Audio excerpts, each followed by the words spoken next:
Assalamualaikum warahmatullahi wabarakatuh.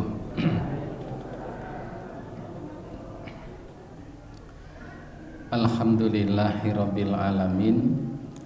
Alhamdulillahilladzi an'amana bi ni'matil imani wal islam wa hadaina bi hidayatil Qur'an.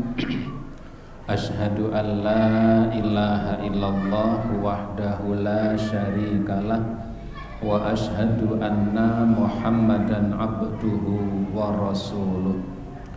Allahumma salli wa sallim wa barik ala nabiyyina Muhammadin wa ala alihi wa ashabihi wa man tabi'ahum bi ihsanin ila yaumiddin. Ibu bapak sekalian, para jamaah rahimakumullah, alhamdulillah senantiasa kita bersyukur kehadirat Allah Subhanahu wa taala. Hingga sore hari ini Allah Ta'ala senantiasa berkenan melimpahkan nikmat serta karunia-Nya kepada kita semuanya, sehingga pada sore hari ini kita bisa hadir pada kajian jelang buka puasa ini. Sholawat dan salam tidak lupa semoga tercurah atas Nabi Yuna Muhammad sallallahu alaihi wa alihi wasallam, yang semoga terlimpah pula kepada seluruh keluarganya dan semua umatnya yang senantiasa istiqomah dengan dinullah ini sampai hari kiamat kelak. Ibu bapak sekalian, para jamaah rahimakumullah, melanjutkan yang pernah kami sampaikan pada satu minggu yang telah lalu, tentang bahwa kita oleh Rasulullah dikatakan sangat rugi jika di antara kita Allah Ta'ala panjangkan usia kita, tetapi ternyata kita tidak bisa memanfaatkannya. Baik yang pertama untuk menambah bekal amal soleh kita, ataupun untuk bertaubat kepada Allah dari dosa-dosa dan kesalahan kita. Oleh karenanya kemarin kita sampaikan saya sampaikan menukil dari sebuah kutaibat kecil yang berjudul Kaifa Na'ishu Ramadan. Bagaimana menghidupkan bulan Ramadan ini, yang kemarin kita sampaikan. Yang pertama adalah kita menggunakannya untuk melaksanakan puasa. Dan puasa ini ketika ada seseorang yang berkemampuan untuk melaksanakan puasa, tetapi ia sengaja meninggalkannya, maka dosa orang yang mampu untuk melaksanakan puasa tetapi ia sengaja meninggalkannya tanpa uzur, tidak sedang dalam keadaan sakit atau tidak sedang dalam keadaan safar, tetapi sengaja tidak berpuasa, maka dosa yang diakibatkan dari meninggalkan perkara yang wajib ini, satu hari ditinggalkan, kalau dalam riwayat Tirmidzi disebutkan itu tidak akan bisa tergantikan. Seandainya seseorang itu berpuasa setahun penuh untuk menggantikan puasa satu hari yang ditinggalkan karena sengaja dalam keadaan mampu. Artinya memang puasa ini satu kewajiban yang diwajibkan oleh Allah Subhanahu wa ta'ala. Yang kedua, ibu bapak sekalian, Ramadan ini kita manfaatkan untuk melaksanakan sholat tarawih, atau yang sering disebut dengan qiyamul lail. Qiyamul lail itu sholat pada malam hari, baik di bulan Ramadan maupun di luar bulan Ramadan. Sedangkan sholat tarawih itu adalah istilah yang digunakan untuk menamai sholat malam yang dilakukan pada bulan Ramadan. Jadi kalau sholat malam, sebutan untuk sholat malam di Ramadan maupun di luar Ramadan. Hanya pada bulan Ramadan sholat malam ini lebih dikenal dengan istilah sholat tarawih. Kenapa tarawih? Karena dulu ketika Nabi mencontohkannya, Nabi ada istirahatnya pada setiap 4 rakaatnya. Jadi ketika selesai 4 rakaat Nabi beristirahat sejenak. Kenapa? Karena sholat yang dilakukan cukup panjang, yang dibaca sampai ratusan ayat. Nah ini, jadi yang dibaca itu karena sampai ratusan ayat, sampai 200 ayat atau bahkan lebih, maka memang karena terlalu lama butuh istirahat, maka istirahatlah pada setiap 4 rakaatnya. Tapi karena sekarang ya barangkali tidak membutuhkan istirahat, karena memang rakaatnya pendek, malah istirahatnya mergo kesel melayu sholat. Itu ada yang barangkali dalam menit yang sekian menit tapi selesai sekian rakaat. Ibu bapak jamaah rahimakumullah, sholat tarawih ini yang paling utama adalah dilakukan dengan berjamaah. Jadi salat tarawih ini yang paling utama adalah dilakukan dengan berjamaah bersama imam di masjid. Itu yang paling utama. Kenapa? Karena Rasulullah mensyariatkannya. Rasulullah mensyariatkan akan salat tarawih itu, alasan yang pertama. Yang kedua, Nabi pun melaksanakannya dengan berjamaah, sekalipun ya dalam 1 bulan terakhir ya atau tahun terakhir ketika beliau masih hidup, beliau melaksanakan berjamaahnya hanya 3 kali. Dan 3 kali itu rakaatnya panjang-panjang. Pada malam yang terakhir, malam ketiga, itu hampir full, awal tengah malam mulai, selesainya antara selesainya dengan salat subuh itu kira-kira hanya bisa untuk digunakan makan sahur sebentar, kemudian subuhan. Bahkan satu riwayat yang lain dikatakan antara selesainya dengan salat subuh itu kalau digunakan untuk membaca Al-Quran paling hanya dapat kira-kira 50 ayat. Baca 50 ayat itu sekitar seperempat jam. Kalau 50 ayat berarti memang mentok awal tengah malam sampai jelang subuh, yang dibaca panjang. Nabi melaksanakannya dengan berjamaah. Sekalipun Nabi tidak full dalam 1 bulan. Kenapa tidak full 1 bulan berjamaahnya? Nabi khawatir kalau itu nanti dianggap wajib. Jadi kenapa Nabi tidak full berjamaah 1 bulan penuh? Nabi khawatir nanti umat itu gagal paham, ya, misunderstanding, gagal memahaminya. Khawatir kalau Nabi jamaahnya tiap malam terus awal bulan sampai akhir bulan, Nabi khawatir itu akan dianggap sebagai sesuatu yang wajib. Supaya tidak dianggap sesuatu yang wajib, maka Nabi tidak melaksanakannya full berjamaah dari awal bulan sampai akhir bulan. Yang ketiga, Rasulullah SAW menjelaskan tentang keutamaannya. Keutamaan apa? Keutamaan dilakukan dengan berjamaah. Jadi salat tarawih itu kenapa berjamaah? Karena 1, Nabi mensyariatkannya. Yang kedua, Nabi mencontohkannya. Yang ketiga, Nabi menjelaskan tentang keutamaan salat tarawih dengan berjamaah. Disebutkan dalam Sunan Nasa'i, Rasulullah SAW bersabda, "Man qama ma'al imami hatta yansarifa." Ya, kata Rasulullah, "Man qama ma'al imami." Siapa yang salat malam berdiri bersama imam. Koma ini salat malam, yang dimaksud salat tarawih itu. Siapa yang sholat tarawih bersama imam hatta yansorifa, sampai selesai sholat tarawih berjamaah bersama imam sampai selesai, sampai witirnya, sampai finishnya.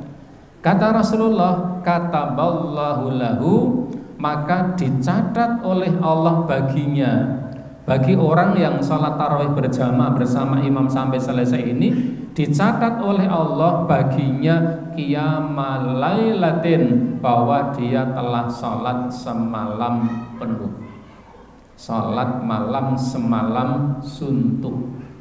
Yang diantara kita barangkali ya tidak mampu sholat malam semalam suntuk pada isya sampai dengan subuh. Saya yakin diantara kita sulit untuk mampu melakukan itu. Bar isya mulai, selesainya subuh full. Nah ini berat. Nah ternyata Rasulullah SAW mengatakan, salat seorang mukmin, salat tarawih yang dilakukan seseorang bersama imam berjamaah sampai selesai, maka dicatat oleh Allah seakan-akan dia telah salat malam semalam penuh. Ini kaitannya Nabi menjelaskan tentang keutamaan salat tarawih dengan berjamaah. Maka dengan 3 alasan ini, alasan yang pertama, yang kedua, dan yang ketiga, ini menjadi satu dalil bahwa salat tarawih yang paling utama adalah dilakukan dengan berjamaah. Bagaimana kalau salat sendiri di rumah? Apakah boleh? Boleh, tidak ada larangan. Apakah sah? Sah.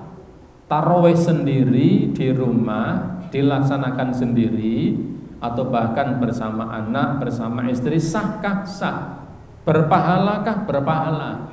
Hanya keutamaannya berbeda dibanding jika dilakukan secara berjamaah bersama imam sampai dengan selesai. Ini kaitannya yang pertama tentang salat tarawih. Kemudian jumlah rakaatnya, ibu bapak jamaah rahimakumullah, kalau kita merujuk kepada apa yang dilakukan oleh Rasulullah SAW terkadang melaksanakannya 11 rakaat. Terkadang beliau juga melaksanakan 13 rakaat. Kadang 11, kadang 13. Kenapa 13? Kalau kita buka dalam syarahnya, dalam keterangannya, 13 rakaat ini beliau mengawalinya dengan 2 rakaat ringan. Mengawalinya dengan 2 rakaat ringan. Ini yang sebagian ulama menyebut dengan istilah iftitah atau pembukaan.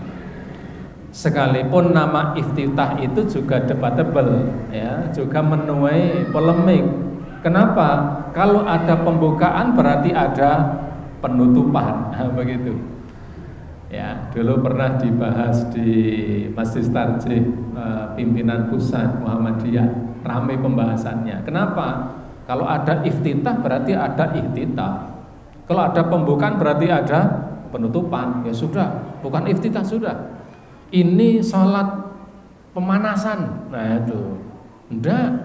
Kalau ada pemanasan nanti ada pendinginan gitu ya. Jadi apa namanya? Ya enggak ada namanya. Jadi Nabi sekali waktu. Jadi tidak terus. Sekali waktu Nabi hanya 11. Enggak ada pembukaannya. Sekali waktu Nabi melakukannya 13 rakaat. 13 rakaat itu dipandang oleh para ulama, yang 2 itu adalah 2 rakaat ringan sebelum 11 yang panjang-panjang itu. Maka begini catatan bagi kita ibu bapak, kalau kita ingin melakukan sholat sebelum sholat tarawih yang sering dikenal dengan sholat iftitah, itu boleh, itu baik, tetapi menjadi catatan kurang baik jika dilakukan full dalam 1 bulan penuh. Kenapa? Karena nyatanya Nabi pernah 13, pernah 11. Artinya apa? Jika melakukannya maka kadang dilakukan, kadang tidak dilakukan. Karena memang hadisnya sekali waktu ada 11, ada 13. Ini yang dilakukan oleh Nabi Shallallahu Alaihi Wasallam. Ini pula yang dilakukan oleh beberapa sahabat Nabi Shallallahu Alaihi Wasallam. Sehingga disebutkan dalam Bukhari Muslim, maka Rasulullah sallallahu alaihi wasallam yazidu fi Ramadan wala fi ghairihi ala 11 rakaatan. Rasulullah sallallahu alaihi wasallam tidak pernah menambah baik pada bulan Ramadan maupun di luar Ramadan melebihi 11 rakaat. Pertanyaannya, kenapa muncul 2, 3 dan seterusnya? Ibu bapak, saya baca dalam kitab Al-As'ilah wal Ajwibah fi Masail Ramadaniyah, menarik di situ untuk ditelaah. Kenapa muncul 23 rakaat pada zaman akhir masa sahabat, kemudian zaman tabi'in itu muncul 23 rakaat. Kenapa? Mereka ingin melaksanakan sholat malam yang lamanya seperti lamanya Rasulullah. Lamanya ingin seperti lamanya Rasulullah. Awal tengah malam mulai, jelang subuh atau saat-saat sahur baru selesai. Tetapi ketika mereka ingin melakukan sholat malam yang lamanya seperti lamanya Nabi, kalau hanya 11 rakaat otomatis berdirinya panjang-panjang, lama-lama. Maka mereka tidak mampu atau kurang mampu. Karena mereka tidak mampu itulah pokoknya di antara mereka sholat malam baca sayah rukuk, itu rukuk sujud, berdiri lagi, akhirnya salatnya lama lagi, anggar wis sayah, kemudian rukuk sujud dan terusnya. Maka muncullah di antara mereka ada yang sampai 23 rakaat. Bahkan dalam kitab Al-Asilah wal Ajwibah fi Masail Ramadaniyah itu disebutkan, bahkan ada di antara mereka itu yang tidak hanya 23. Ada yang salatnya sampai 27 rakaat. Pengen lekase awal tengah malam, rampungnya jelang subuh.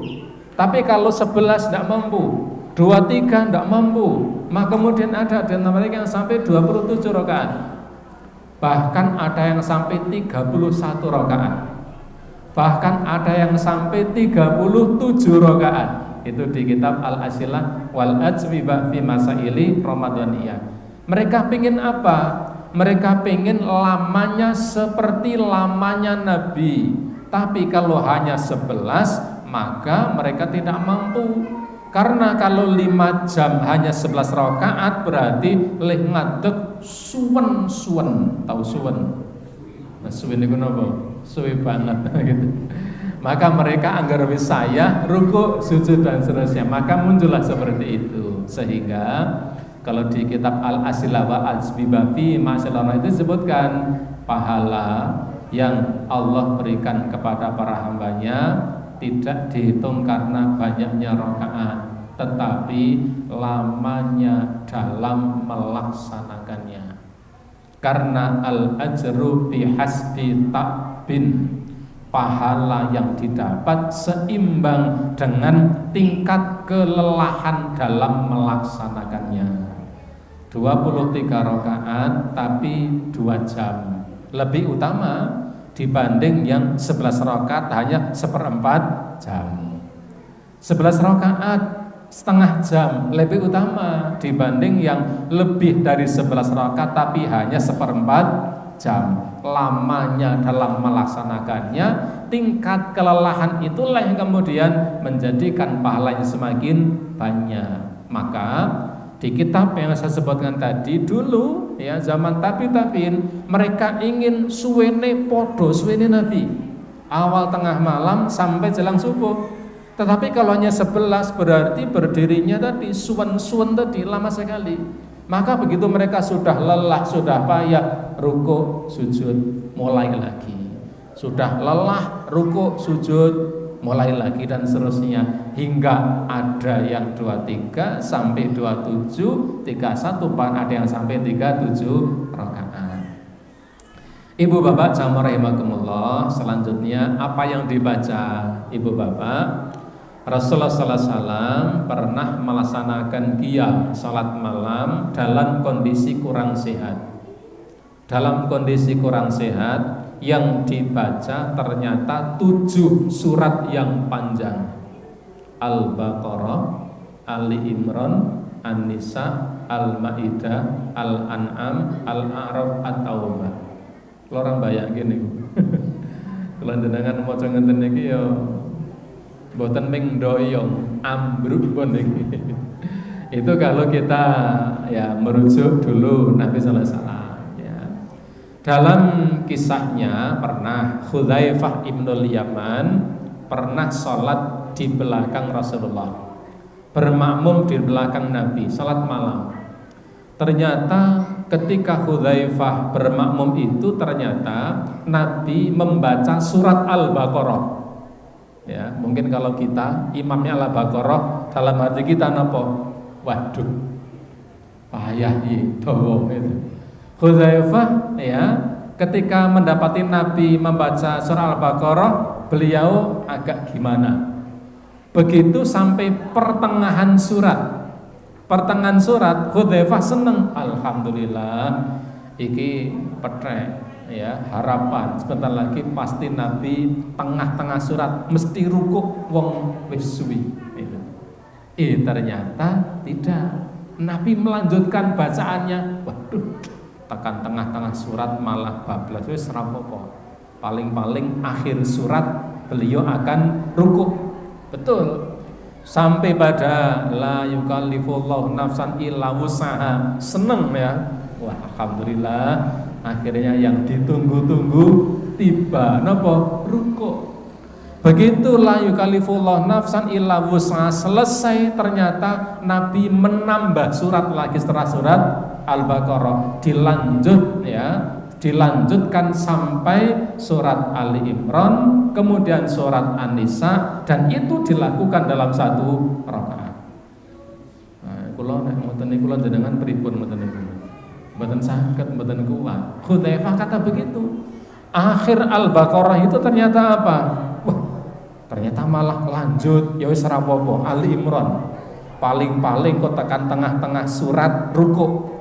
Begitu tengah surat Ali Imran lanjut. Ya, kata Hudzaifah, wis mesti pokoke angger akhir Ali Imran mesti rukuk.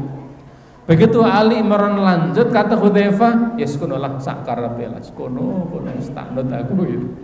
Dan itu ternyata lanjut sampai surat An-Nisa. Itu yang pernah dilakukan oleh Nabi. Jadi kita itu nun sewu, ndak usah sok bangga ke sholat kita ya. Kita itu jauh kalau dibandingkan dengan beliau, baginda Nabi Sallallahu Alaihi Wasallam. Disebutkan pula bahwa Umar bin Khattab, ini saya baca dalam riwayat Imam Malik. Disebutkan bahwa Umar bin Khattab memerintahkan kepada Ubay bin Ka'ab pada zaman Umar, pada zaman Abu Bakar, kaum muslimin sholat tarawih itu sendiri-sendiri, pirang-pirang bendolo sendiri, sama sendiri, sana sendiri, wong telu, wong pitu, wong limo. Kemudian pirang-pirang bendolo, beberapa kelompok. Pada masa pemerintahan Umar bin Khattab, beliau melihat, wah ini kok pirang-pirang kelompok ini tidak bagus. Beliau memerintahkan supaya mereka itu salat di belakang satu imam. Ditunjuklah Ubay bin Ka'ab untuk mengimami kaum muslimin. Ketika itu beliau mengimaminya dengan jumlah hanya 11 rakaat. Dan waktu itu beliau membaca sampai 200 ayat pada setiap rakaatnya, hingga para makmum sampai bersandar dengan tongkat yang mereka bawa karena lamanya berdiri dalam melaksanakannya. Ya, karena sampai 200 enggak tekan dulu, kemudian tegeluk itu pada masa Umar bin Khattab. 11 rakaat, 1 rakaatnya sampai 200 ayat. Tapi itu dulu ya. Kalau sekarang ya, kalau di sini Pak Ridwan ngimami 200 ayat. Nanti salam niku makmumi pun ilang kabeh gitu ya. Begitu salam noleh ngono ilang kabeh karena ya memang kemampuannya berbeda. Kemampuannya berbeda. Artinya apa? Ibu bapak, kita ini masih jauh sekali dibandingkan dengan kaum muslimin para pendahulu kita. Ya, ini yang dibaca. Jadi ibu bapak sekalian rahimakumullah, itulah yang dibaca Nabi sallallahu alaihi wasallam. Kemudian doa dan zikir pada salat tarawih disunahkan setelah witir, baik sebelum salam atau sesudahnya. Biasanya sesudahnya. Karena sebelum salam ini biasanya tidak cukup waktunya. Untuk membaca apa? Membaca doa ini. Allahumma inni a'udzubiridhoka min sakhatika wa bi mu'afatika min uqubatika. A'udzubika minka la uhsi thana'an 'alaika kama athnaita 'ala nafsik. Dibaca setelah salam ya. Dan ini dibaca setelah membaca Subhanal Malikul Quddus, dibaca sebanyak 3 kali, kemudian Rabbil Malaikati Warruh, yang membacanya agak dikeraskan. Ini kalau kita buka dalam Sahih Abu Dawud ya, dalam Sahih Abu Dawud disebutkan demikian. Jadi setelah witir itu ya Subhanal Malikul Quddus atau Subuhul Quddus ya. Kalau di Sunan Abi Dawud itu disebutkan Subhanal Malikul Quddus, dibaca 3 kali. Setelah itu Rabbul Malaikati Warruh. Setelah itu yang dibaca, ini yang jarang dibaca ini. Yang jarang kaum muslim membaca. Allahumma inni a'udzu biridhoka min sakhatika wa bi mu'afatika min uqubatika. A'udzubika minka la uhsi sana'an 'alaika anta kama athnaita 'ala nafsik. Allahumma ya Allah, inni a'udzu, aku berlindung kepada ridhomu dari murkamu. Ya Allah, aku berlindung dengan ridhomu dari murkamu, dan dengan maafmu dari uqubatika, dari ancamanmu. Berlindung kepada murka Allah dengan ridho Allah. Berlindung dari murka Allah dengan ridho Allah. Berlindung dari azab Allah dengan ampunan Allah Ta'ala. A'udzubika minka, aku berlindung kepadamu ya Allah. La uhsi thana'an 'alaika, aku tidak bisa menghitung puji-pujian atasmu, karena luar biasa Maha Rahman dan Rahimnya Allah Ta'ala. Kama athnaita 'ala nafsik, saya tidak bisa menghitung puji-pujian untukmu ya Allah, sebagaimana yang telah engkau pujikan atas diri engkau sendiri.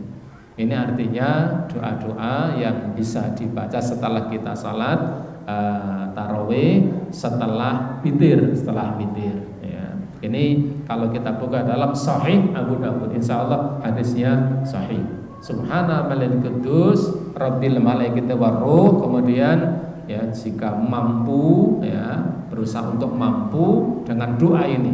Allahumma inni a'udzu biridhoka min sakhatika wa bi mu'afatika min uqubatika. A'udzubika minka la uhsi thana'an 'alaika anta kama athnaita 'ala nafsik. Niki lafalnya rada angel. Jadi lafalnya memang agak sulit dibaca. Tapi ini memang salah satu di antara doa yang dibaca setelah salat tarawih. Ibu bapak jamaah rahimakumullah, yang berikutnya ya, di bulan Ramadan ini kita menghidupnya dengan apa? Dengan mengeluarkan sedekah.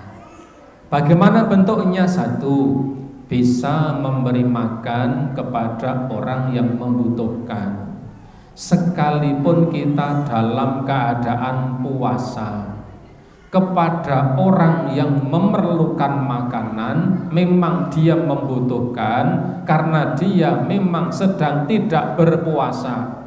Begini sekalian, jangan salah memahami. Berarti kalau kita puasa itu kita tidak boleh ngasih makan. Enggak. Kita itu berpuasa, kita berpuasa. Ada orang yang membutuhkan makanan, di saat kita berpuasa, kita membantunya boleh, membantunya boleh. Saya pernah punya seorang murid ya di daerah Kalorang, nggak saya sebutkan namanya. Kebetulan anaknya bagus, ya agamanya bagus. Kemudian kebetulan kedua orang tuanya waktu itu bukan Muslim, ya agama bukan Muslim. Ketika itu dia tanya, Ustadz, saya itu kan bapak ibu saya bukan orang Muslim. Saya selalu berdoa supaya ibu bapak saya masuk Islam. Dan keduanya sebelum meninggal dunia sudah masuk Islam dengan hidayah Allah. Itu yang membuat dia sangat bersyukur. Tetapi ketika keduanya belum masuk Islam, dia tanya, Ustadz begini, bapak saya itu pernah suatu kali siang hari dia gini, nah, mbok aku arek madang. Ono segane apa ora? Ha, nono to Pak, wong nyong poso. Nah, gitu.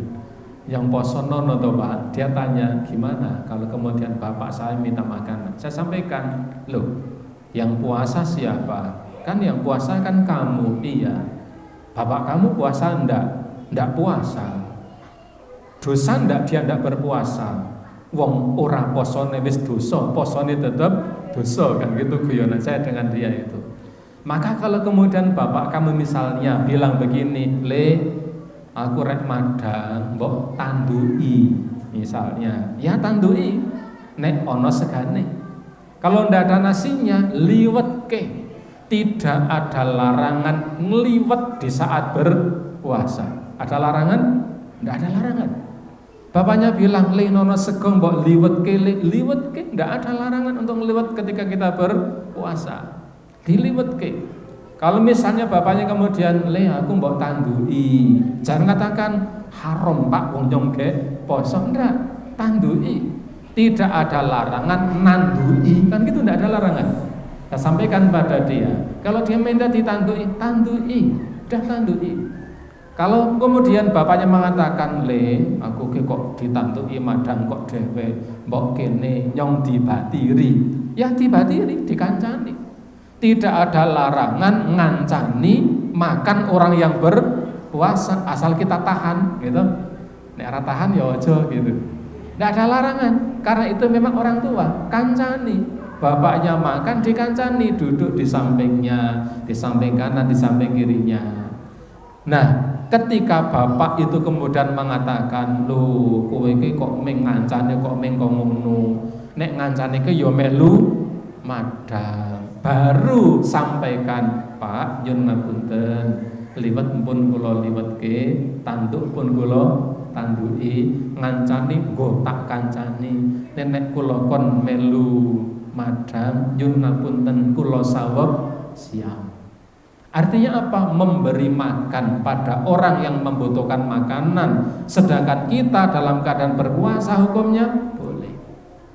Rasulullah mengatakan secara umum, ayyuma mu'minin ad'ama mu'minan ala ju'in ad'amahullahu yaumal qiyamati min thimaril jannah. Tidaklah ada seorang mukmin yang memberikan makanan kepada orang yang lapar. Tidaklah ada seorang mukmin memberikan makanan kepada orang yang lapar hingga ia kemudian kenyang. Maka sungguh Allah akan memberikan makanan kepada orang itu dari buah-buahan yang ada di surga kelak di akhirat. Ini tidak berbicara puasa dan tidak puasa. Wa ayyuma mu'minin saqa mu'minan ala dhamain. Dan tidak ada seorang mukmin yang memberikan minuman, memberikan air minum kepada orang yang kehausan, maka di hari kiamat nanti Allah akan memberikan minuman min rahiqil mahtumi, dari minuman yang laknya dari kasturi. Rahiqil mahtum Itu di surat apa? Dalam juz amma itu surat Al-Mutaffifin. Minuman yang sumbernya dari rahikil mastum, dari kasturi. Minuman yang sangat sungguh luar biasa. Artinya mengeluarkan sedekah ya di bulan Ramadan itu jauh lebih utama. Ini di luar Ramadan. Sementara di bulan Ramadan semua amal akan dilipat gandakan oleh Allah Subhanahu wa taala. Yang kedua, bisa dengan menyediakan makanan berbuka bagi orang yang berpuasa. Ini yang sangat istimewa. Dan ini barangkali momennya hanya di bulan Ramadan. Kenapa? Rasulullah mengatakan, man fattara shaiman. Barang siapa memberikan makanan berbuka bagi orang yang berpuasa. Siapa yang memberikan makanan berbuka bagi orang yang berpuasa, kana lahu mithlu ajrihim. Maka orang yang memberikan makanan kepada orang yang berpuasa, orang itu akan mendapatkan pahala seperti pahala orang yang diberi makanan itu, min ghairi ayyang qussa min ujrim syai'a, tanpa mengurangi pahala dia. Saya membuat makanan, saya berikan pada 10 orang A, B, C, D dan seterusnya. Makanan itu ternyata apa? Digunakan untuk berbuka puasa.